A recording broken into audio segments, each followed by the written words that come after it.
Did Congressman Cory Mills blackmail a former beauty queen? Blaze News, The Mandate, starts right now.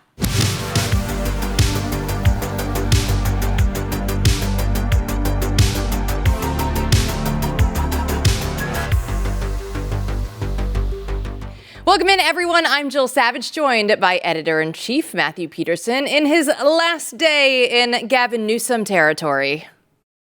Coming back to America soon, Jill. Won't be long.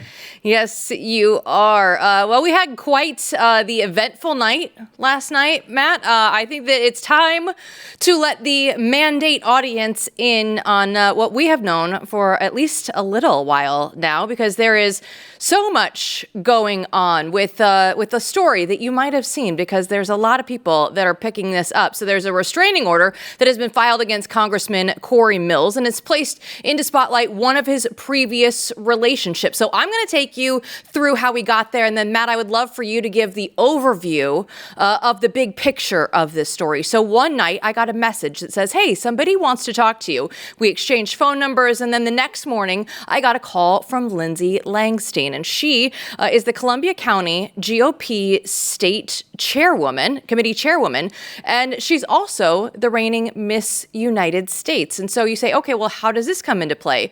Well, we've been doing stories on Cory Mills, and they have taken notice of them because Lindsey had been dating Cory Mills, she said, since 2021. And he said at that point in time, and you might, if you've been paying attention, you might know that Congressman Cory Mills, while we know now that he's still married, he told her that he had been going through an awful divorce since 2019. So she wasn't going to move in with him down in Florida until he was officially divorced. She's like, I'm not doing that. I'm just taking a bag in and out. Like, I understand you're going through a divorce, but I'm not living with you. So he says what he needs to say. I'm not actually, married to her anymore. Everything is final with the divorce. Go ahead and move in. So at that point in time, Matt, what we can say now is that for a certain period of time, Congressman Cory Mills had multiple women living with him in different states. He had a girlfriend living with him in Washington, D.C. in his penthouse, and Lindsey living in a Florida beach house with him. And how did we all figure this out? Well, because Sarah Raviani, the girl that lived with him in the D.C. penthouse, who still presumably does, called the cops on Cory back on February 19th for an alleged assault incident. Now, both of them have said that nothing happened. Sarah did call the cops, and at that point in time, she called Cory her significant other for over a year. And Matt, that is when everything in Cory Mills' life began to change. Yeah, I mean, members of his own staff didn't know that he was, married still. They thought that divorce had happened. He certainly was living as if he was divorced. And then you have these two women living in his house. I mean, I think that he gets around, apparently. But the problem is, not just this lying in his personal life. The problem is that this turned into something really nasty. He began threatening this woman in a way that can only be described as kind of psychopathic.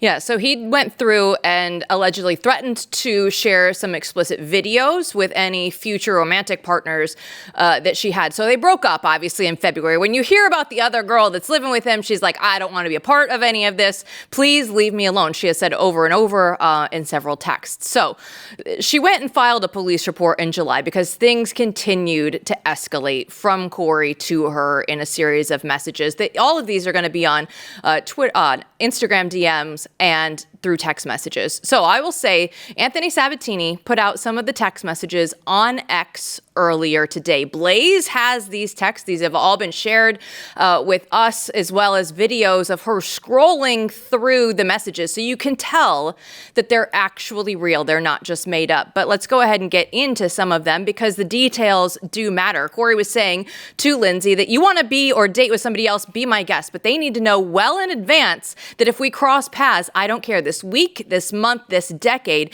they better damn well know it's coming every time, he allegedly wrote in one of the texts. I'm going to keep saying that to keep the lawyers happy. He said he may want to strap up every date that we go on. In other words, strap up cowboy, he said. So Lindsey was trying to then just clarify, is this going to be a problem for me in the coming future, right? She goes, so my options are basically I can be with you, I can be alone, or I can be scared that you'll hurt whoever is in my life in the future. And Cory said, take that however you want it, one of the screenshots said. And Matt, that is a pattern that we've seen from him before, because on the phone call where he had with our Peter Giedel for 50 minutes, when he was threatening Blaze Media with lawsuits, Peter was asking him to explain that and just say, hey, wait, is this a legal threat? Are you doing this? And Cory said the same thing at that time. Take it however you want it. Yeah, it really, this is the pattern that is getting him in trouble. This is not a pattern that works very well when it comes to Blaze Media. He threatened our own Peter Giedel with a lawsuit in the most bizarre fashion because we asked who officiated his wedding and what religion he was.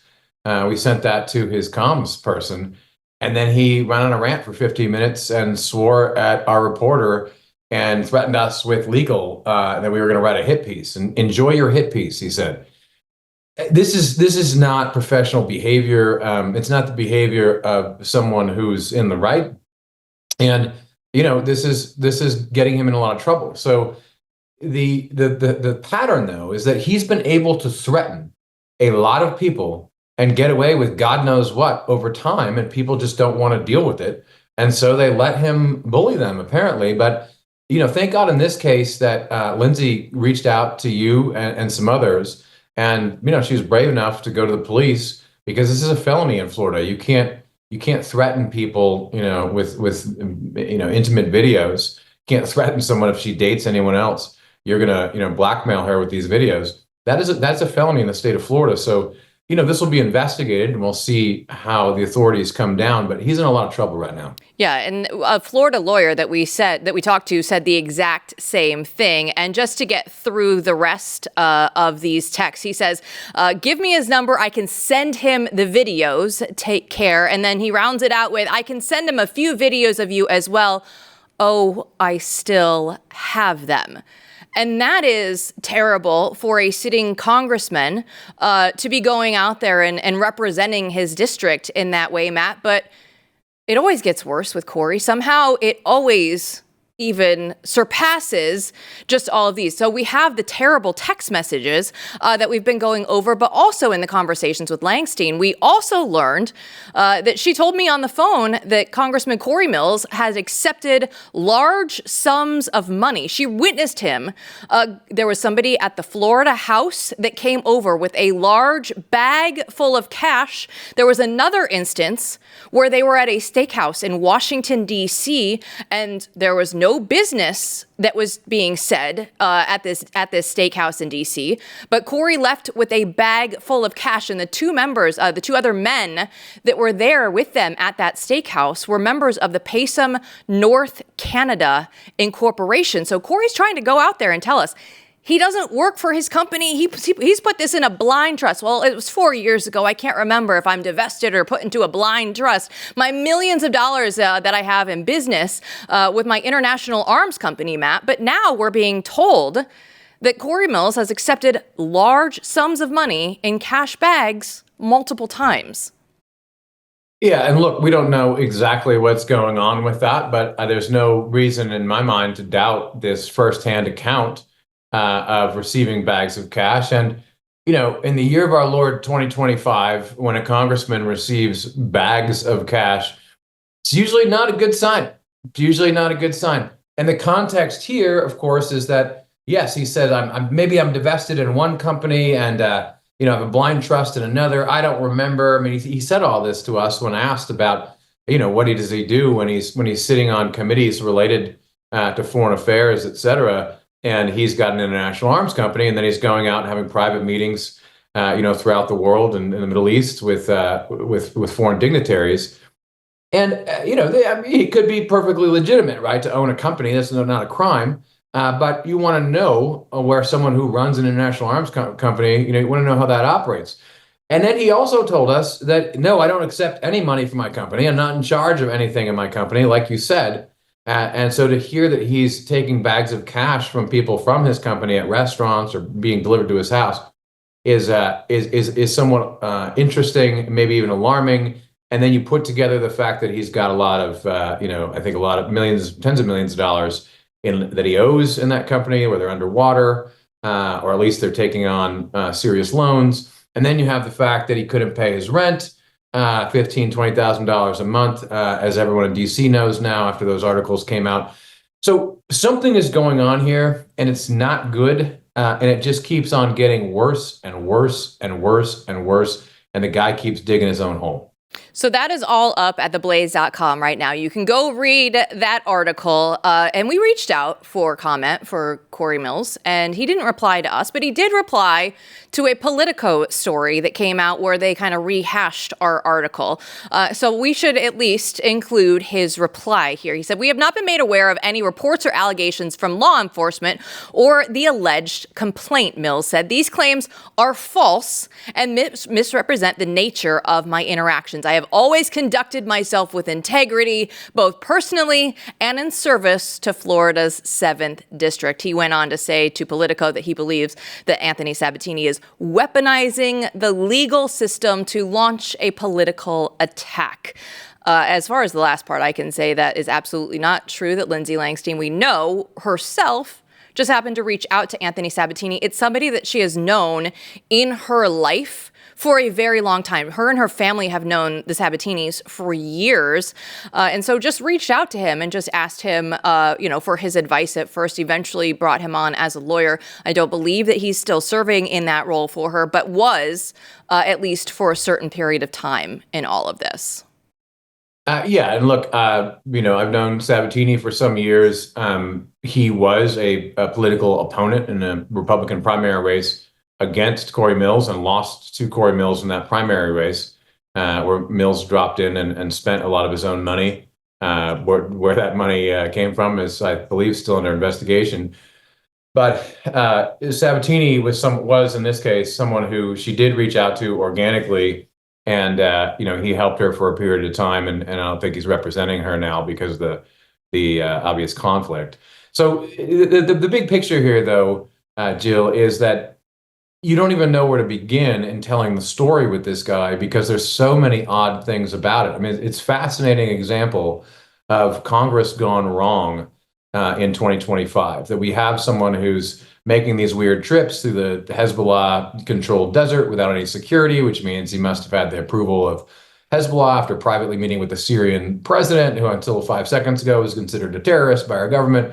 To getting married in the Al-Qaeda mosque, where he says he was married in a Starbucks by, the radical Muslim mufti who's an unindicted co-conspirator of the first World Trade Center bombing. Like, what is going on here? What is going on here? And at some point, Mike Johnson and the Republicans in Congress need to take a hard look at what's going on here, because whatever is at the root of all this is not good.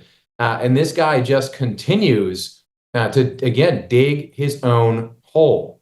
So to me, the Republicans need to move fast to have someone else run in that district, because I just don't see.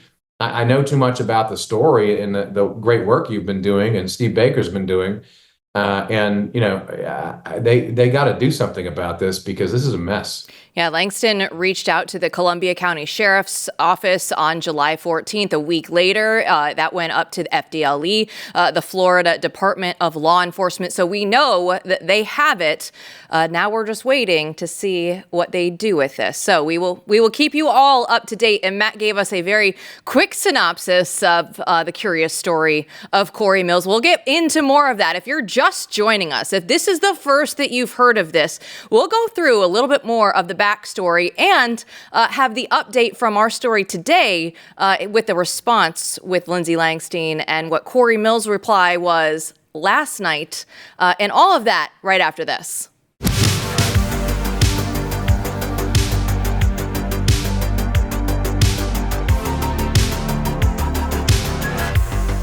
Well, you used to think that you knew what you were buying at the grocery store, but then you figure out that 4 billion pounds of meat were imported last year into the United States. That was just the last 365 days, but a lot of it can still be labeled like it's from America. That's when you have to start thinking like, wait, what are we actually eating? If these labels say product of the United States and the meat's not even raised here, then what other labels are they playing games with? That's why you need to look at Good Ranchers, because their meat is 100% American. You know that it's born, raised, and harvested on local farms, and it's delivered right to your door. I'm a subscriber myself, and it is worth all of this. You can get $40 off every box, free shipping, and a free gift in every order. I've gotten the bacon, the seed oil-free chicken nuggets, the Wagyu burgers. You can swap the gift through each month and try something new. But if you're worried about signing up for a subscription, you don't have to be, because you can pause or delay or cancel at any time. There's no stress. You don't have to lock in anything. It's very flexible. Thousands of people have already made the switch, and they have great reviews. So head over to goodranchers.com and see what everyone's talking about. Use the code Jill and you'll get $40 off plus free meat for life with your subscription. It's goodranchers.com. Welcome to the table. Well, if you've never really heard of Congressman Cory Mills and you're tuning in to tonight's show and you're going, wait a minute, I thought this is the guy that did the rescues. And yeah, he did. He absolutely did. He went out there and was in Afghanistan and Israel and Haiti. But then, Matt, as we've learned, there's a lot more to this story. And so I think it's appropriate to just go back and refresh people's memory if they've been along for the journey for quite some time, or if they're just new to this. There's a lot there. And I will say, telling a very, not even really detailed story sometimes can take over an hour for this. So we're going to have to go through and give them just the quick rundown of this. But it all started when I showed up over at your house one Sunday afternoon with some printed out documents. And I said, hold on, I think we have something here, because there's a marriage certificate that has a congressman's name, Cory Mills, and his wife, Rana Al-Sadi. But then down at the bottom, it says Imam. And at that line next to it, it says Mohammed Al-Hanuti. And Matt, I looked up Al-Hanuti, and things got a little weird right away. Well, yeah, I mean, as you pointed out, he's someone who's raising millions of dollars for Hamas a long time ago. This guy, talk about being on a watch list, was a co-conspirator in several terrorist acts, extremely radical mosque that he was residing at, and he was in charge of the Northern Virginia area. And, the story is, when you brought all that stuff over, I just remember thinking over and over again, one of the first thoughts was, is this real, right? Is this marriage certificate real? Because it brings up a number of questions, right? You start an international arms company with someone who comes from Iraq and became an American citizen and worked with U.S. intelligence there. They're both private contractors. And you get married in that mosque. It's just interesting. And what was interesting to me, Jill, is that if it was true, why hadn't anyone reported on that, right? Or just asked him about it, right? Because it might be an interesting story as to why, too. It's not a crime to convert to Islam, but it's something when you say you're Catholic or Protestant or whatever. It's just interesting. And no one had ever published anything on this until you found that and said, no, we're going to see that this is real. Yeah. And this is a real marriage certificate. And that led to everything else, really. And I will say the congressman still claims that he is a Christian, but there are so many religions that go throughout the story, right? We have Islam there with the marriage certificate, where if you go back and read that story, we quote Robert Spencer of Jihad Watch, where he says there's absolutely no way that a Muslim woman would be allowed to marry a non-Muslim man. And then back in 2014, I and others here at Blaze Media have spoken to at least 5 people in Congressman Cory Mills' life that he had personally told back in 2014 that he had converted to Islam. Again, Cory Mills still claims that he's a Christian.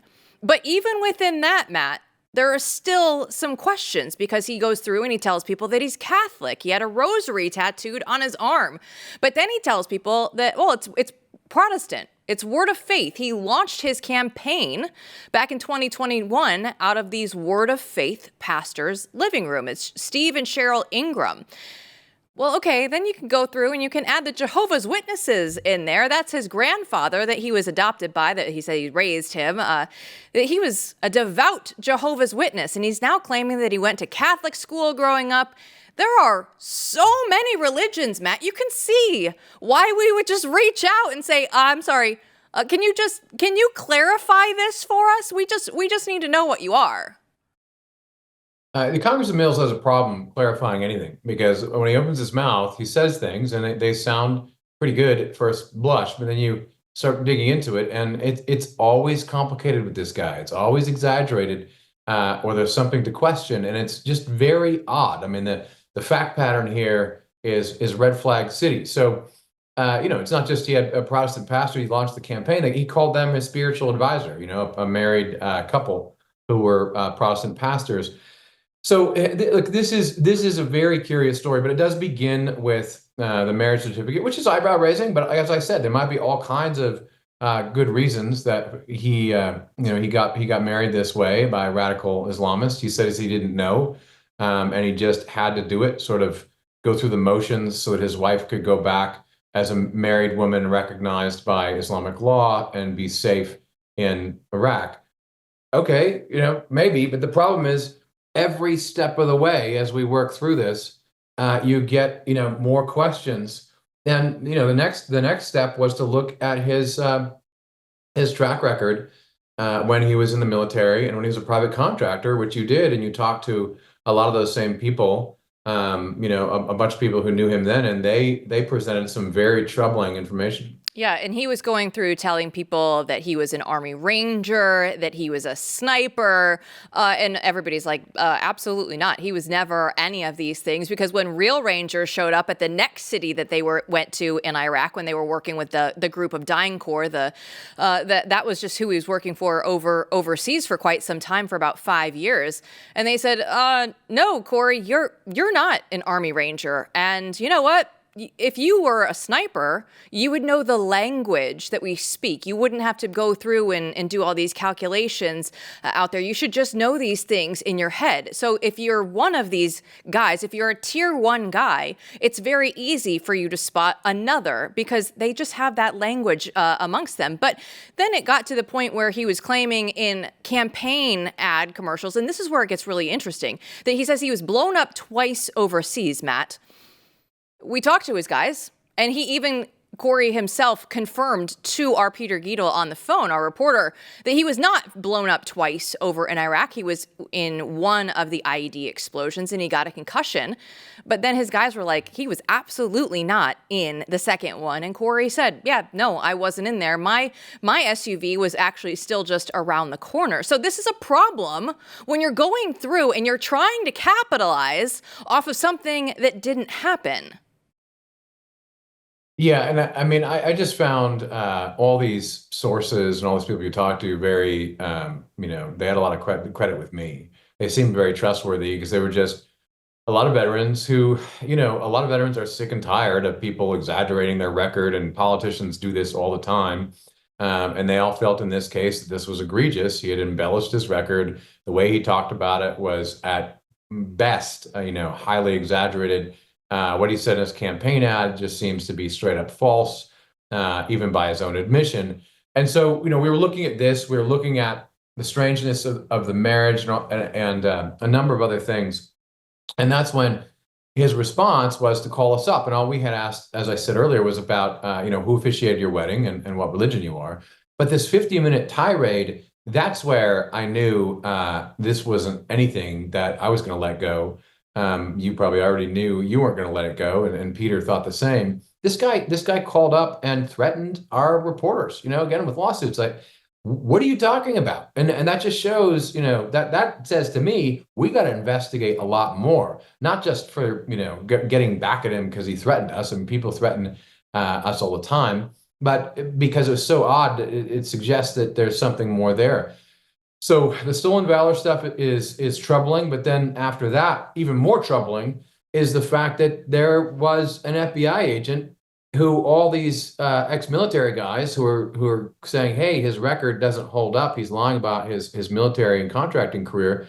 They thought that she was on their side, and this FBI agent, it turned out, was conducting a rogue investigation of everyone questioning the congressman. And we still don't know who she was doing that for, but we know that it wasn't the FBI. Allegedly rogue FBI agent, just to make all of the lawyers happy. We know that she wasn't working for the FBI because the FBI gave us a statement back there on May 16th. They said, yeah, this isn't us. We don't know what this is, but it's not us. That story is also on theblaze.com. You should go read it. But Matt, when you look at everything, and it just encapsulates today's story as well, it all will end up going back to the women in Cory Mills' life. That because when I met him back in October, after Hurricane Helene, we were on a helicopter together. He told me that he was completely single. There was absolutely no one in his life, and he was very lonely. And I thought, well, that seems like a lot to share on the very first day that I met you. But okay, like maybe you are that lonely. That's okay. All right, we'll go with it. If he had just told me that he was single, I never would have thought anything of it. I would have been like, all right, you know what? Politicians lie. That's what they do. So when we get to the alleged assault incident back at his D.C. penthouse on February 19th, where we started this show at, that is when everything really started to unravel for him. And then you get to Sarah Raviani, his D.C. girlfriend that called the cops that day. That's when Lindsey Langston learned that everything in her life wasn't what she thought it was. And we can kind of bring it back to just today's story here to round this out, because we reached out for comment last night to Congressman Cory Mills, as did one other outlet. Roger Sullenberger is also covering the story. And so Cory has been blocked on all of Lindsey's phones, right? Like she's like, no, none of the Cory numbers are coming through to Lindsey's phone. So Sarah is down there with Cory in Florida. They have the month off because they don't work that much in D.C. They like to take a month vacation down there so they can go back to their districts and see all of the constituents. So we were told last night from Langston that actually she got a call in on a number that she did not recognize. She picked it up and she heard Cory's voice on the other end, because we were reaching out for comment on this bombshell story that we were about to drop. But then, you know, she hung up on him. She didn't want to talk to him. This whole story got started because she just wants, you know, just leave me alone. Let me have this peace and quiet now at this point in time. But then they proceeded to text her from Sarah Raviani's phone. Only you can stop this. Think of my son. They just kept going on, Matt, and trying to plead and just say, please kill this story before it comes out. This is what I say. He keeps digging his own hole. And I actually, there's rare times I've seen anything like this in my life. I mean, what he's doing is he's in trouble for threatening this woman, right? And harassing her. He's obsessed with her. You date anyone else, I'm going to show these, you know, naughty videos of you to whoever you date. It's a U.S. congressman. That's his Florida girl. He's also got one up north. She finds out about one up north. Meanwhile, it looks like he's still married, even if he's in the process of divorce for however many years he's been doing that. So you have all this going on, but then what does he do? He threatens again, right? He's going to come back around and try to get to her through someone else's phone and have his other girlfriend try to convince her not to go forward and with this and reveal what he's been doing, which is a felony in the state of Florida. And the argument is just like he used with our reporter, right? It's think about me. Think about what this will do to my son. What he said to Peter was, you can't ask these questions, who officiated your wedding and what religion you are, because it'll bring up bad memories for my wife and it'll be traumatic to her. And that's just, I mean, this emotional blackmail might work with the e-girls sometimes, but it's not going to cut it with the big boys, you know, in the press. And so I don't know, you know, where this goes. There's a lot worse stuff we could talk about. And there's a lot of, you know, what we haven't talked about today is his business and whatever is going on there. But keep tuning in for more information here. We've really done a lot on this because of our incredible team, because of what Jill has done, Steve Baker has done, and Peter Giedel has done. And look, we don't care, you know, what side you're on with this kind of stuff. Egregious actors in Congress who pretend to be something they're not need to go, period. And I think this guy, you know, Mike Johnson and others got to take a look here, because it's just going to get worse. And we do need to look at Congressman Cory Mills, because he's on the Armed Services Committee and Foreign Affairs for the House. And he's actually the chairman of Oversight and Intelligence there for the subcommittee for foreign affairs. So if we at Blaze Media have found out this much information about this man who has only been in Congress for 3 years, imagine what the other countries with intelligence are actually finding out about him and could potentially be using against him. Because if, again, this is just us with a couple people here at the news organization where Matt Peterson, our editor-in-chief, is like, keep going. There's a story here. There is more. So this is why it matters, because we need to look at the bigger picture. And, you know, I'm just going to end with, if you're trying to get a story killed, Matt, you shouldn't have your DC girlfriend call your ex-girlfriend in Florida, and that's your plan to try to get the story killed. It is crazy. You're calling up the girl who left you because she found out about this one, and you're having her talk. I mean, this is not the good negotiating skills here. Not very persuasive. It is not. Don't worry. We'll be back with more right after this.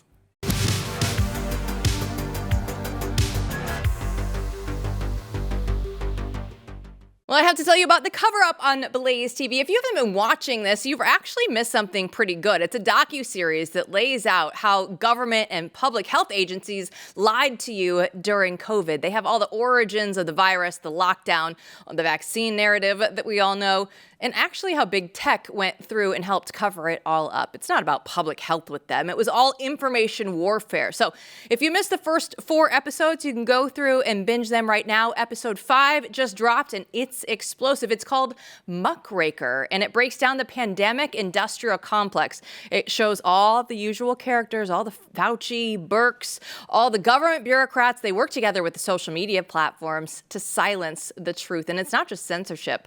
This is really about mind control. So you can watch all 5 episodes right now at FauciCoverup.com/mandate and get $20 off your subscription. That's FauciCoverup.com/mandate.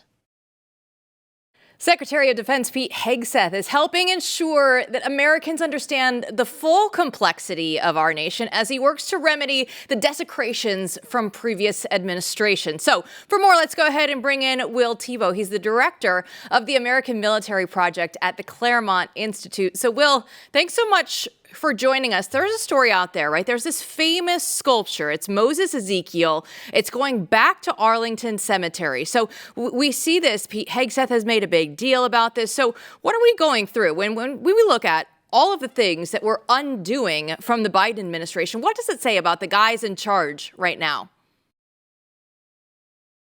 Well, right. And we should understand what we have been through. This monument was one of unity and healing for a nation deeply wounded after the Civil War. And it was constructed to bring the former Confederate states and the United States as a union, as they should be, and as it was, and as it still is. But what the Biden regime sought in the previous 5 years was a literal, physical, spiritual destruction of that history, wrinkles and all, to be sure. But I think what it says that Secretary Hegseth wants to restore this monument to Arlington is a belief in the American people and our homeland as not something that can be negotiated or reorganized or rewritten, but a concrete reality of our lives that spans many generations before us, but with the hope that it will continue for many generations after us. And they also understand in the Pentagon and in the White House, certainly, that the military is an inflection point for this national understanding, that the whims and the politics of big changes in our country are at the echelon of the United States military, whether it be at Arlington, whether it be in the ranks of places like West Point or the 75th Ranger Regiment. These are the critical institutions that we must preserve and protect. Secretary Hegseth has taken the absolute right action to restore this very reasonable, beautiful memory of our homeland, and not just some abstract idea of what the liberal establishment wanted us to be, for the past few decades. We know, Will, that was very eloquent and well said. Of course, I'm also happy at the fact that the good Secretary Hegseth is tweeting my guys, tweeting our boy Bedford. out when he was talking about this on X was a very good thing. He has great taste in reading, great taste in his choice of articles. We like that. Well, so let's drill into this a little bit though, because I think it is really important. And you're right, the military is sort of a focal point for this because it represents America. It represents America in a different way than Congress. Generally a better way, but it's a low bar. We know we're talking about congressmen on the show today. It's not looking good, it's not looking good over there. So why did they do this? I mean, do you remember this? This is a Lloyd Austin thing, right? I mean, did they say why they had to rip this down? Well, because ultimately, Matt, it was a monument to the Confederacy. It was a monument to a historical point in time that they didn't want to honor with a statue, as they would so blithely put it too often in 2021, 2022. And they don't want the Confederacy. They don't want people that they view as so backwards and abhorrent by our modern era to have any purchase in the American story. Because I think Lloyd Austin, Joe Biden, too many universities and high schools are trying to tell an American story that is untethered from genuine history. And so if they are to tell this story as they see it, so as President Obama would so often say, the arc of the moral universe supposedly bends towards supposed justice, then they're going to take steps to remedy what they see as injustice. And it's easy to do it at Arlington National Cemetery, right? There's no board that has to approve this. There's no vote of Congress. This can be a unilateral action by the Secretary of Defense and the president at the time to remove monuments. And you'll notice that there was never going to be a mob at Arlington. That was almost too on the nose, I think, for the Biden administration.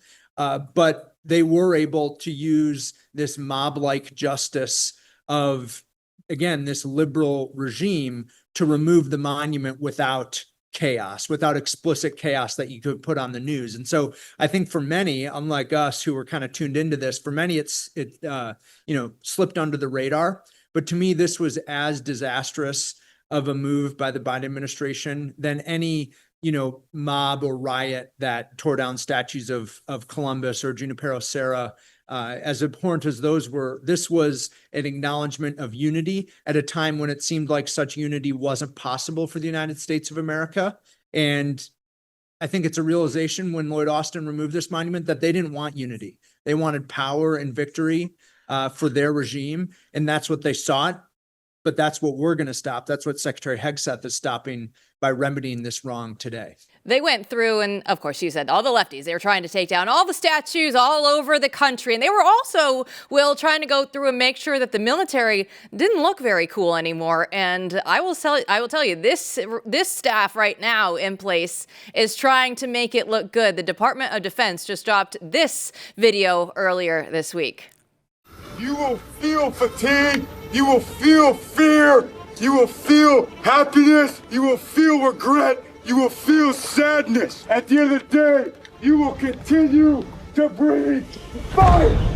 Here's what I tell you to do, and it's almost one of those impossible tasks, but you gotta fight for it every day. You gotta use that operational instinct, and you gotta know what happens before it happens. You gotta stay methodical on the field. You gotta stay clear-headed on the field. You gotta work any resource as required. Kill the enemy, kill the enemy, kill the enemy! I mean, Will, you can watch that, and then you can see Senator Mark Wayne Mullen. He put out there on X that the military branch has hit their recruitment targets at least 3 months ahead of schedule. He said morale is high, and young American patriots are fired up to serve their country. How big of a difference is this? Yeah, it's undeniable. So let's unpack that recruitment, story, that reality of the Trump administration's success. Our organization at Claremont found Army internal data that showed the share of white recruits in the winter of 2023 to 2024 was at its lowest ever. In essence, there were fewer and fewer white Americans joining any branch of the military, in particular the Army, than at any point in previous recorded history. But what you also saw happen was the utter failure of the DEI regime's effort to make the military more diverse. Because, and this is, a discussion for a whole other show, perhaps, more diverse populations were not joining the military to make up for the precipitous decline of the share of white recruits. But again, the Biden administration, the Lloyd Austin Pentagon were trying to force diversity metrics, quotas in every division, every unit, every office of the United States military. It shows, though, that this wasn't necessarily some popular trend of opinion that needed to shift back to our side over time.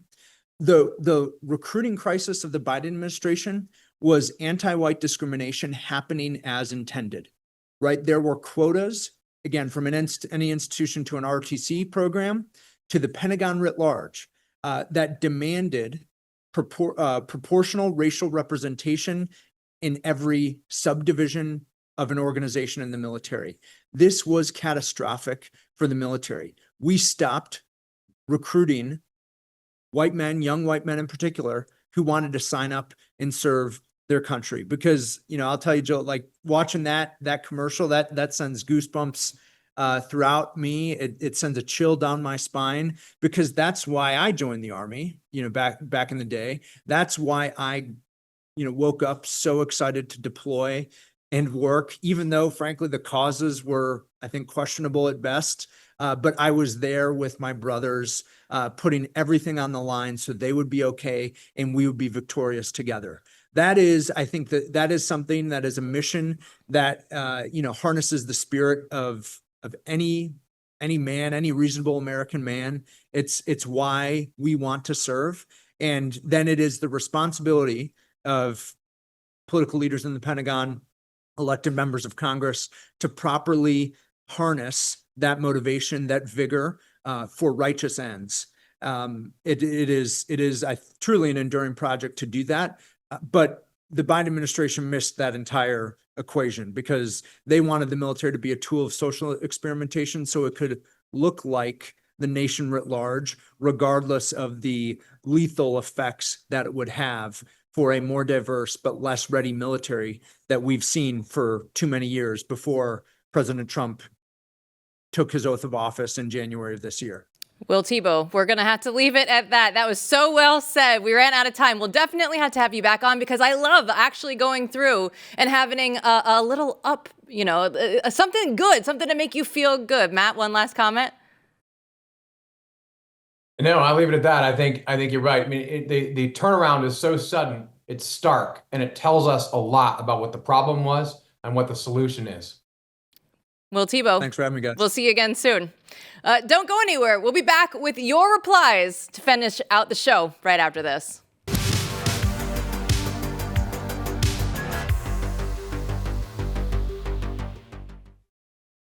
Well, you seem to love all the Epstein stories here on the show, so sometimes you have to give the people what they want. Among the New York Times' bizarre photos of Epstein's penthouse, one photo stuck out really to us. It was a dollar bill that was signed by Bill Gates that contained the phrase, "I was wrong."